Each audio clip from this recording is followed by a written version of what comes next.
ఆ రోజు తెలుగుదేశం ప్రభుత్వం కంటిన్యూ అయి ఉంటే 2021కి ప్రాజెక్ట్ పూర్తి అయిపోయేది. 2021కి అయిపోయింది. 2020-21 పూర్తి అయి ఉంటే ఈరోజు రాష్ట్రం ఎంత బెనిఫిట్స్ వచ్చేటో ఒకసారి చూసుకోవాలి. పట్టిసీమ ప్రాజెక్టు తీసుకపోతే దాన్ని ఎగతాళి చేశారు. ఎందుకు కట్టారన్నారు, ఎక్కడ స్టోరేజ్ ఉందన్నారు. ఆ పట్టిసీమ లేకపోతే కృష్ణా డెల్టా ఎడారైపోయేది. అలాంటివన్నీ విన్యాసాలు చేశారు. ఇప్పుడు 10 ఏళ్లుగా పట్టిసీమి శ్రీరామ రష్ అయిపోయింది. ఆ ప్రాజెక్ట్ లేకపోతే ఎంత ఇబ్బంది పడేవాడో అన్ని ఇబ్బందులు పడేవాడు. అంటే ఒక వ్యక్తి యొక్క అజ్ఞానానికి, మూర్ఖత్వానికి, లేకుంటే రాక్షసత్వానికి నిదర్శనం ఇచ్చేది. బాధేస్తుంది చెప్పాలంటే, కోపం వస్తుంది, ఆవేశం వస్తుంది, సభ్యత అడ్డం వస్తూ ఉంది.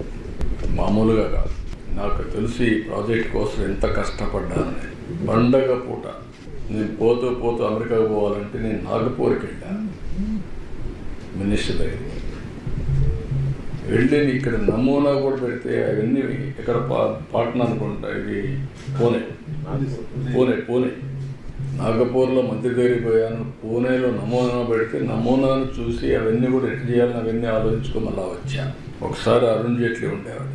మేము ల్యాండ్ అక్విజిషన్ మేము ఎట్లా ఇస్తా ఉంటే ప్రాజెక్ట్ అంటే ఏంటని చెప్పి నువ్వు సుప్రీంకోర్టు లాయర్వి ఇట్లా ఆర్గ్యూ చేసి ఎట్లా అన్ని మొత్తం రాత్రంతా వీళ్ళందరినీ పెట్టి రాత్రంతా ప్రిపేర్ చేసి ఆర్గ్యుమెంట్స్ తయారు చేసకపోతే గడ్కరీ ఇద్దరు కలిసి అరుణ్ జైట్లీ మీరు చెప్పింది కరెక్టే అని ఒప్పుకున్నారు.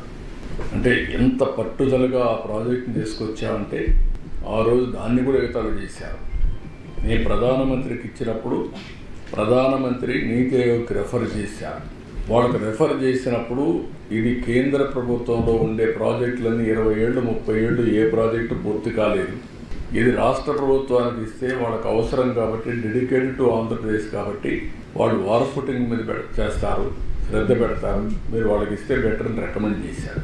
పన్గారియా ఇప్పుడు 16th ఫైనాన్స్ కమిషన్ చైర్మన్, ఆయన రికమెండ్ చేస్తే కేంద్రం నాకు ఇస్తే నేను తీసుకున్నానని చెప్పి నన్ను విమర్శించే పరిస్థితికి వచ్చాను. అంటే ఒకసారి డెస్టినీ మళ్ళీ ఆ ప్రాజెక్ట్ని నాశనం చేసిన ప్రాజెక్ట్ని మళ్ళీ గాడిన పెట్టడమే కాకుండా పూర్తి చేసే బాధ్యత కూడా మళ్ళా మాకు భగవంతుడు ఇచ్చే పరిస్థితికి వచ్చాడు.